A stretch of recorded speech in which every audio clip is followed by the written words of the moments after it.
उत्तर प्रदेश के एक सुदूर कोने में बसा है सरसापुर, एक ऐसा गांव जहां वक्त जैसे ठहर गया हो। इस शांत से दिखने वाले गांव की मिट्टी में छुपा है एक अनसुलझा रहस्य, एक बुजुर्ग अम्मा की मौत का रहस्य जिसे आज तक कोई समझ नहीं पाया। मिट्टी के घर, कच्ची सड़कें और हर ओर पसरी हुई एक खामोशी जो सिर्फ बाहर ही नहीं अंदर तक महसूस होती है। यहाँ के लोग साधनों में भले ही गरीब हों, लेकिन रिश्तों में आज भी गहराई है। सुबह चूल्हे के धुएं और बैलों की घंटियों से शुरू होती है और शाम को नीम के पेड़ तले हुक्के और चाय के साथ किस्सों की महफिल सजती है। मगर जैसे ही अंधेरा गहराता है, गांव सन्नाटे में डूबने लगता है। यहां बिजली अक्सर रात में आंख मिचौली खेलती है और आज भी रात होते ही बिजली चली गई थी। गांव के बाहर पुराने बटवृक्ष के नीचे ताश की बाजी फिर से जम चुकी थी। मदन, शरीफू और बालचंद ताश के पत्ते लेकर पहले से आकर बैठ चुके थे। थोड़ी ही देर में दिल्लो काका हाथ में लटकी हुई लालटेन लिए आते दिखे। उनके झुर्रियों भरे चेहरे पर कुछ बेचैनी थी, कुछ सवाल छुपे हुए थे। नीम के पेड़ के नीचे लालटेन की मध्यम रोशनी में 4 लोग ताश की बाजी के लिए बैठ चुके थे। हवा में हल्की सी ठंडक थी और दूर कहीं उल्लू की आवाज आ रही थी। मदन खुश होकर, अरे काका, आओ आओ, बैठो ना यहीं। क्या बताऊं बेटा, जैसे ही बिजली गई मन बेचैन हो गया। यहां आकर बैठो, ताश के पत्ते खेलो तो दिल को सुकून मिलता है। बस भागा चला आया। तो फिर क्यों ना एक कप गरम गरम चाय मंगवा ली जाए और चाय के साथ कोई मजेदार कहानी भी सुन ली जाए काका। हाँ, ये तो बहुत बढ़िया बात कही। मंगा लो भाई, फिर शुरू करें आज की किस्सा गोई। थोड़ी ही देर में सब चाय लिए ताश के पत्तों के साथ बैठे होते हैं। हवा अब और भी ठंडी लग रही थी। तभी चुपचाप बैठे शरीफू ने कंधा झुकाकर धीरे से पूछा, काका, एक बात पूछनी है, सच सच बताना। उस रात क्या हुआ था? क्या वो बूढ़ी अम्मा सच में यूं ही मर गई थी या किसी ने उन्हें मार डाला था? दिल्लो काका की आंखें पल भर को स्थिर हो गईं और लालटेन की लौ अचानक हिल गई, जैसे हवा ने कोई राज छू लिया हो। सब चुप हो गए। बात इतनी सीधी नहीं है बेटा। उस रात जो हुआ था वो बस एक मौत नहीं थी। उस रात एक कहानी खत्म हुई थी, लेकिन रहस्य शुरू हुआ था। तो फिर बताओ ना काका, आखिर उस रात हुआ क्या था? दिल्लो काका धीरे और भारी आवाज में, बच्चों, उस रात की सच्चाई जानने के लिए हमें पहले उस बुजुर्ग अम्मा की कहानी जाननी होगी, जिसकी मौत आज तक पूरे गांव के लिए एक पहेली बनी हुई है। बिना उसे समझे उस रात का सच भी अधूरा रहेगा। तो फिर काका, वो कहानी सुनाओ, बुजुर्ग अम्मा की और उनकी आखिरी रात का सच। हाँ काका, गांव में तो बहुत कुछ सुना है, पर आज तक किसी को नहीं पता चला कि असली सच्चाई क्या थी। आज सच जानना है हमें। दिल्लो काका गहरी सांस लेते हैं। चारों तरफ सन्नाटा छा जाता है। पेड़ की एक टूटी शाख हिलती है और काका की आवाज गूंजती है, तो सुनो। सालों पहले की बात है, जब अंधेरे में सिर्फ एक चेहरा था जिसे सब अम्मा कहते थे, पर वो कौन थी ये किसी ने जानने की कोशिश नहीं की। किशोरी अम्मा कभी इस गांव की सबसे मेहनती, सबसे सजीव और सबसे प्यारी औरत हुआ करती थी। उनका एक बेटा था किशन और 2 बेटियां, श्यामा और गीता। किशन उनकी आंखों का तारा था और जैसे हर मां चाहती है, किशोरी भी चाहती थी कि उनके बेटे की जिंदगी खुशियों से भरी हो। पर किसे पता था, जिस बहू को वो घर लाई थी वो ही एक दिन उसे घर में पराया बना देगी। किशोरी अम्मा आंगन को गोबर से लीप रही होती है। हाथों में मिट्टी लगी है, चेहरे पर पसीना। तभी निर्मला वहां आती है, सुंदर साड़ी में सजी हुई, हाथ में फोन। अरे ओ बेटा, आज तो तू बहुत सुंदर लग रही है, भगवान नजर न लगाए। निर्मला हंसते हुए ताना मारती हुई। हाँ हाँ, नजर तो घर में ही लगती है ना? उसी वक्त उसका पांव फिसलता है और वो कीचड़ में गिर जाती है।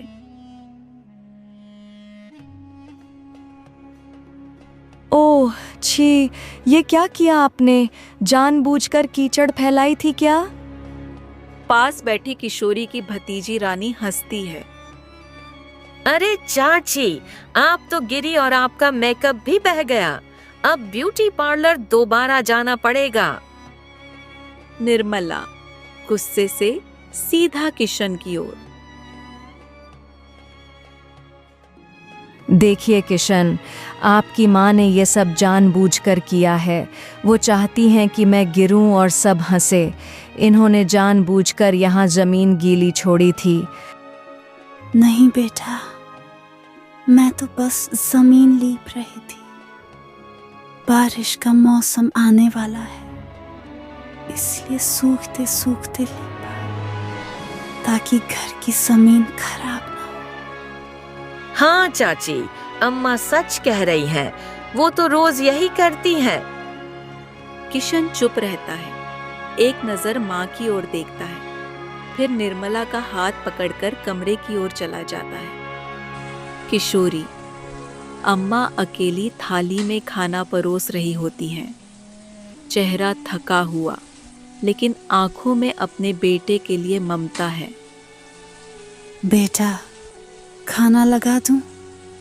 तेरी पसंद का चना दाल बना है। हाँ माँ, खाना लगा दो, खाकर ही खेत जाऊंगा। किशन बैठकर खाना खाने लगता है।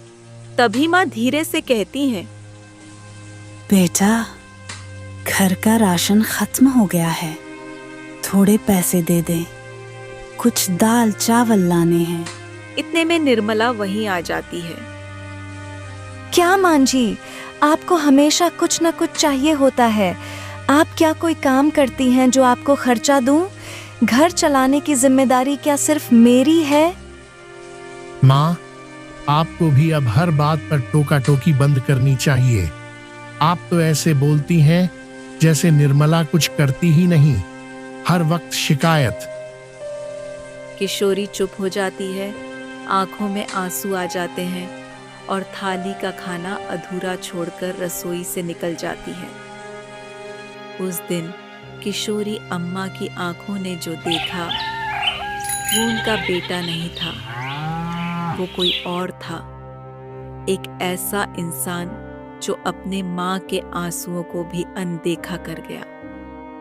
और यहीं से शुरू हुआ उस अम्मा की आखिरी कहानी का पहला दर्द। अम्मा के आंगन में चूल्हे की आंच सुलग रही थी, पर उनके मन का चूल्हा ठंडा होता जा रहा था और किसी को फर्क नहीं पड़ रहा था। सुबह का वक्त, किशोरी अम्मा चूल्हे पर सब्जी चढ़ा रही थी। माथे पर पसीना, पर चेहरे पर वही ममता भरी शांति। दूसरी ओर निर्मला सज धज कर आईने में खुद को निहार रही थी। निर्मला किशन से, सुनिए जी, मैं कल ही पार्लर गई थी और अब तो शरीर में कपड़े धोने की ताकत भी नहीं बची। एक काम कीजिए, ये साड़ी लेकर धोकर ले आइए। अरे मेरी रानी, कपड़ा क्या, तेरे लिए तो मैं पूरी दुनिया धो दूं। किशन कपड़े लेकर चला जाता है। उसी वक्त घर में प्रवेश होता है गीता और उसके पति कुमार का। माँ जी, प्रणाम। बहुत दिन हो गए थे मिलने को, सोचा आज मिल ही लिया जाए। अरे बेटा, बहुत अच्छा किया। अंदर आओ, थक गए होंगे। तभी कुमार की नजर खेत से लौटते किशन पर पड़ती है। अरे किशन, ये क्या कर रहे हो? पत्नी के कपड़े धो रहे हो? वाह रे राजा बेटा। किशन चुपचाप वहां से चला जाता है। किशोरी मुस्कुराते हुए बात संभालती है। कुछ नहीं बेटा, निर्मला की तबीयत थोड़ी नासाज है तो उसने कह दिया। कोई बात नहीं मां जी, अंदर चलिए, थोड़ा बैठते हैं। सभी अंदर जाकर बैठते हैं। खाना खाया जा रहा है, बातचीत होती है। क्यों ना श्यामा को भी बुला लिया जाए, सब मिल बैठेंगे। हाँ हाँ, सबको बुला लो। काम भी तो सारा मुझे ही करना पड़ेगा ना। मांझी तो अब कुछ कर नहीं पाती। तुम इस घर की बहू हो तो घर के काम तुम्हें ही करने चाहिए। अब मांझी की उम्र हो चली है। अरे इस गरीबी में मान लो कोई ठीक भी मान जाएगा, पर इतने लोगों का खाना पानी, इसकी जिम्मेदारी कौन लेगा? बच्चों, तुम सब मेरे अपने हो। जहां हम 4 रोटी खा रहे हैं, वहां मेरी बेटियां और दामाद भी खा लेंगे। कितनी सी बात है। निर्मला चुपचाप उठकर अंदर चली जाती है। किशन भी उसके पीछे जाता है। अब बहुत हो गया किशन। किशोरी अम्मा के हिस्से में सिर्फ एक चीज बची थी, खामोशी और तन्हाई।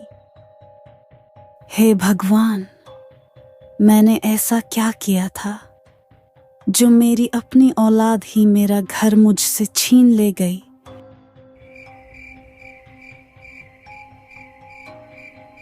काका, तो मतलब वो माँ अपने बेटे की जुदाई में मर गई होगी। कैसी भयानक रात रही होगी ना। नहीं नहीं, हो सकता है उसे मार दिया गया हो ताकि सब कुछ बहू को ही मिल जाए। तुम सब भविष्यवाणी मत करो, काका बताएंगे ना। बताऊंगा बेटा, बताऊंगा सब कुछ। पर जिस रात की तुम बात कर रहे हो, वो अम्मा की आखिरी रात नहीं थी। असल काली रात तो अगली सुबह से शुरू हुई थी, जब बेटे ने मां को सिर्फ घर से नहीं, खेत से भी बेदखल करने की ठान ली थी। अगली सुबह सूरज की हल्की रोशनी में निर्मला किशन से कहती है, घर तो बांट ही लिया, अब खेत का भी बंटवारा करो। वो पीछे की जमीन छोड़ दो तुम्हारी माँ के लिए, और आगे वाली हम लेंगे।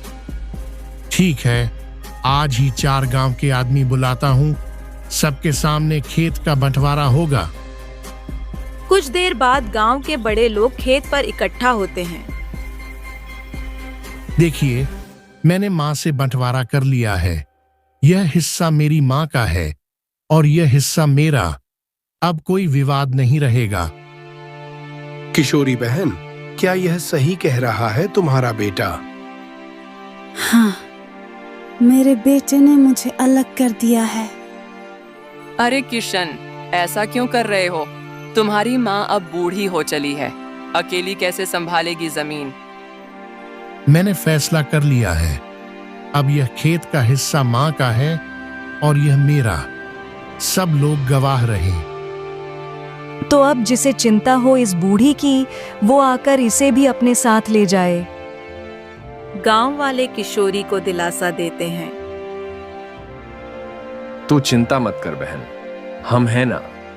हम तेरे खेत में भी काम करेंगे और तेरे घर में भी तेरा साथ देंगे। तू अकेली नहीं है। कुछ दिन बाद दोनों खेतों में काम चालू हो गया। किशोरी अम्मा अपने हिस्से के खेत में अकेले जाती हैं, मिट्टी को हाथों में लेकर देखती हैं।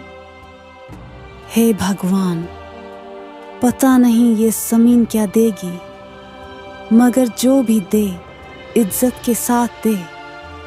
अब किसी के आगे हाथ नहीं फैलाऊंगी। तभी वह देखती हैं कि दूसरी ओर किशन और निर्मला हंसते हुए अनाज के बोरे ले जा रहे हैं। अब तो बुरी नजर भी नहीं लगेगी। जो आंखें हमें घूरती थीं, अब उनसे छुटकारा मिल गया। किशोरी सब सुनती है, एक पल को रुकती है, फिर चुपचाप अपने खेत की ओर लौट जाती है। 2 हफ्ते बाद खेतों में सभी लोग काम कर रहे हैं। तभी एक सरकारी गाड़ी खेत की सीमा पर आकर रुकती है।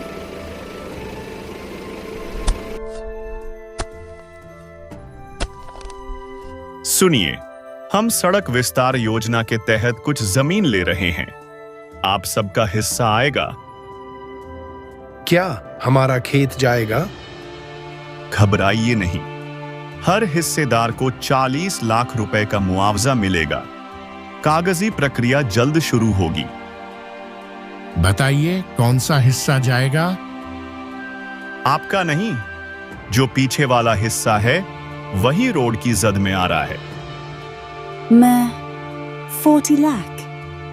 हाँ बहन, अब तेरा बुढ़ापा आराम से कटेगा। तू चिंता मत कर, तेरे दिन अब बदलने वाले हैं।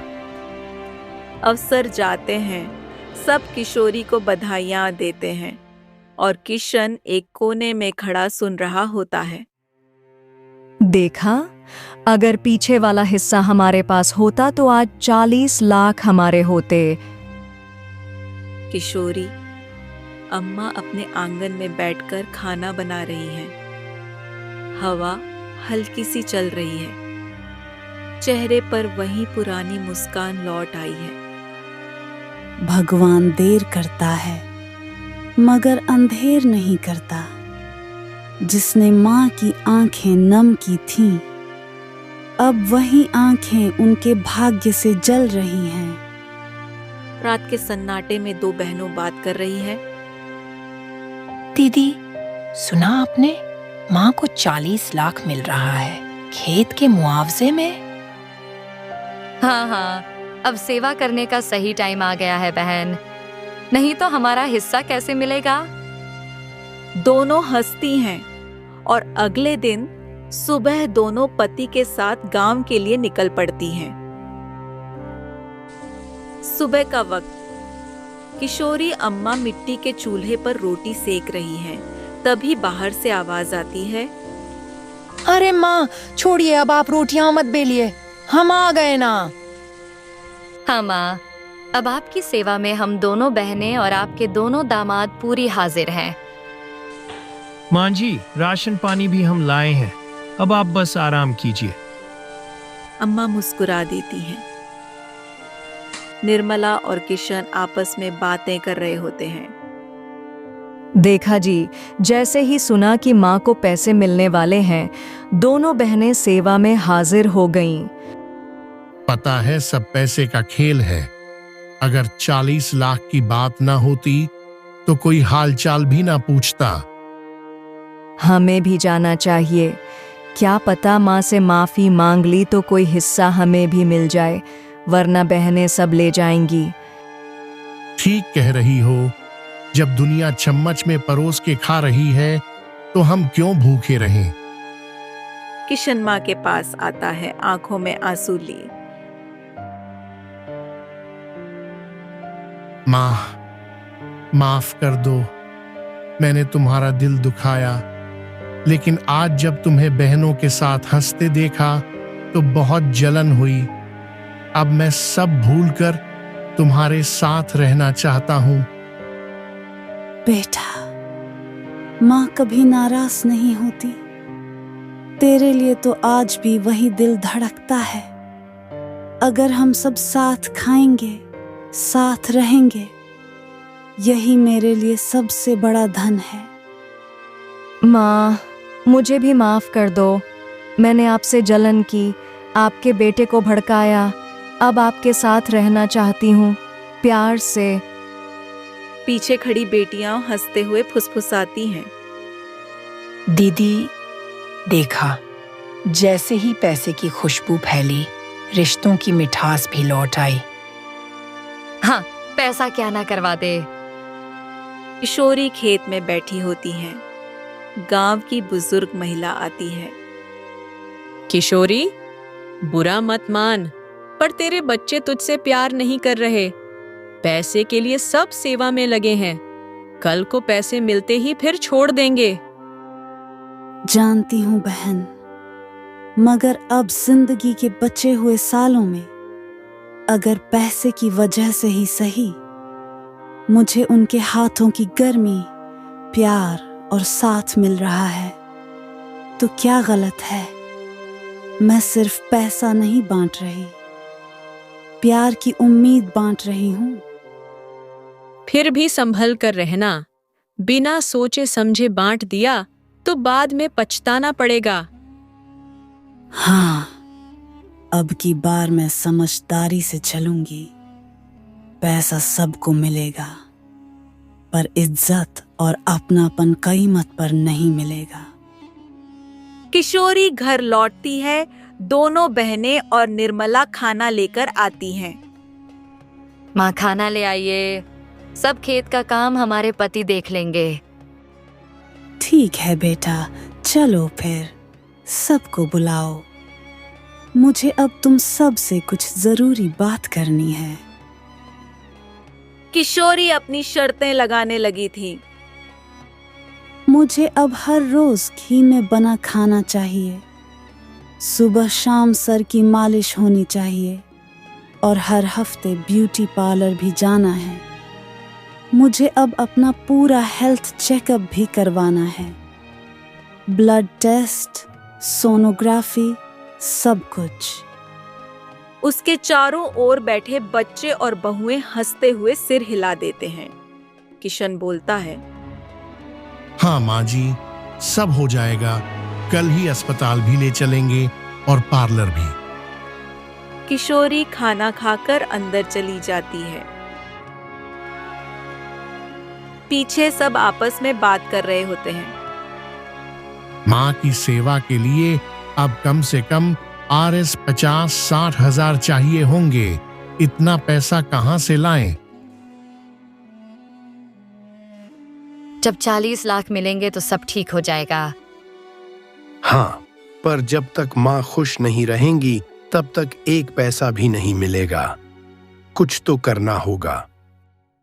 सब एकमत होकर फैसला करते हैं कि किशोरी की हर ख्वाहिश पूरी करनी होगी, चाहे उधार ही क्यों न लेना पड़े।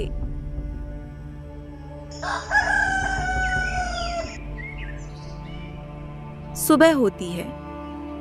डॉक्टर आते हैं किशोरी का चेकअप करने। बेटियां साड़ी और घी में बना नाश्ता लेकर आती हैं। किशोरी बेहद खुश होती है। बहुत अच्छा खाना बनाया है बेटा, मैं बहुत खुश हूँ। तुम लोगों को मैं बराबर हिस्सा दूंगी 40 लाख में से। सबके चेहरे चमक उठते हैं। गांव का एक बुजुर्ग आकर बोलता है, क्या बात है, आज सब एकता में बंधे हुए हैं। लगता है 40 लाख का असर है।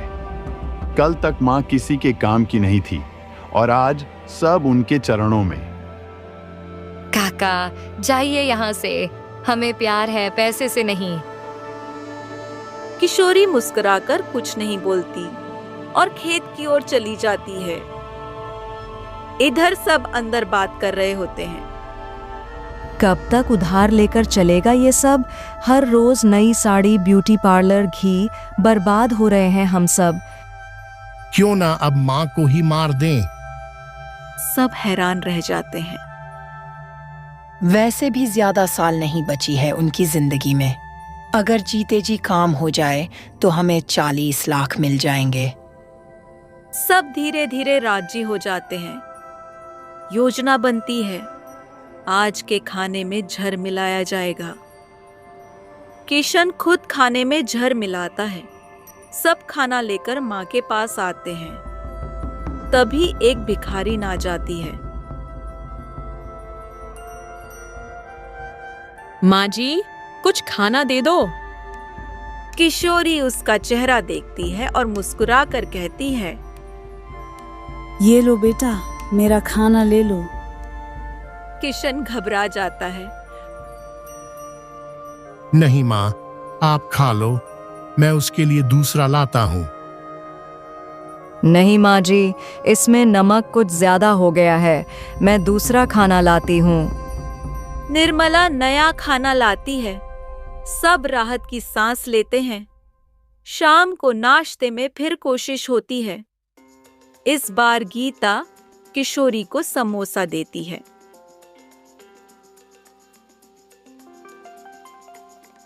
माँ, ये आपका फेवरेट समोसा है। बेटा, आज मेरा दिल नहीं है खाने का, पेट में दर्द है। मैं खुद बना देती हूँ तुम सबके लिए। सब एक बार फिर डर जाते हैं। समोसा लेकर श्यामा अंदर चली जाती है। अगली सुबह किशोरी सरकारी ऑफिस जाती है। अधिकारी फॉर्म भरते हैं और बोलते हैं, अब आपके अकाउंट में सीधे 40 लाख ट्रांसफर होंगे। किशोरी बेहद खुश होकर घर लौटती है, पर जैसे ही वह दरवाजे पर पहुंचती है, अंदर से आवाजें सुनाई देती हैं। अब श्यामा को झड़ देना होगा, 2 बार की कोशिश फेल हो चुकी है। पता नहीं ये बुढ़िया कब मरेगी। हाँ, 40 लाख मिले और बुढ़िया जिंदा रहे, ये नहीं होने देंगे। किशोरी का दिल टूट जाता है।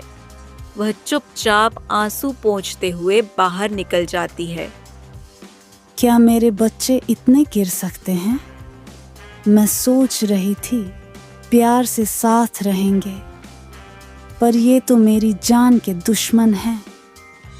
वह खेत की ओर नहीं, जंगल की ओर चल पड़ती है। बिना कुछ कहे गांव में धीरे धीरे खबर फैलने लगती है। अरे तुम्हारी माँ को 40 लाख मिल गए हैं। क्या बात कर रहे हो? माँ कहाँ है?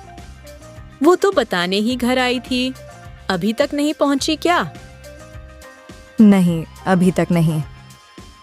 सब लोग सोच में पड़ जाते हैं। कहीं माँ 40 लाख लेकर भाग तो नहीं गई? बारिश शुरू हो जाती है, बिजली चमकती है, गांव में हड़कंप मच जाता है। सब खोज में लग जाते हैं। बेटा, बेटियां, दामाद और गांव वाले, पर माँ किशोरी कहीं नहीं मिलती।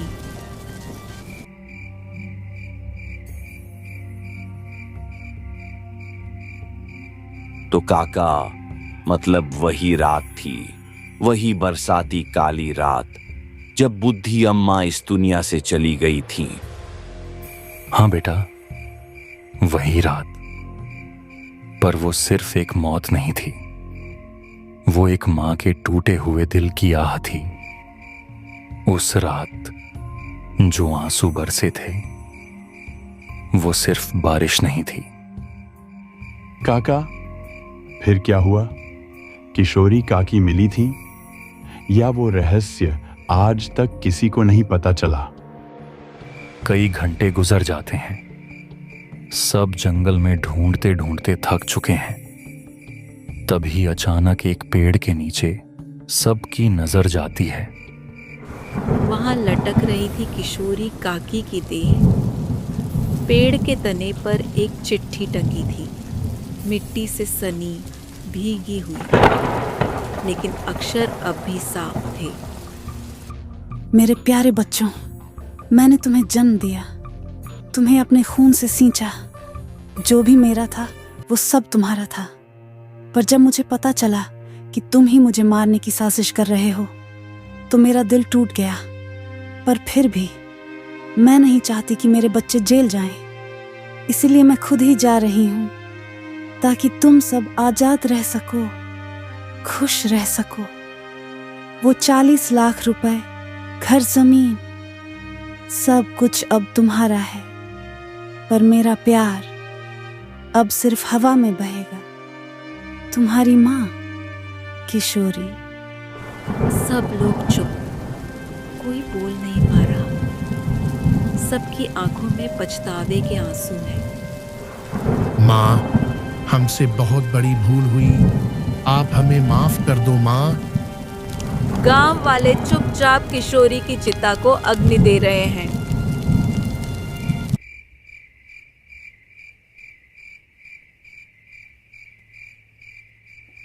तो बच्चों, यही थी वो काली बरसाती रात जब एक माँ ने अपने बच्चों की गलती छुपाने के लिए खुद को मिटा दिया।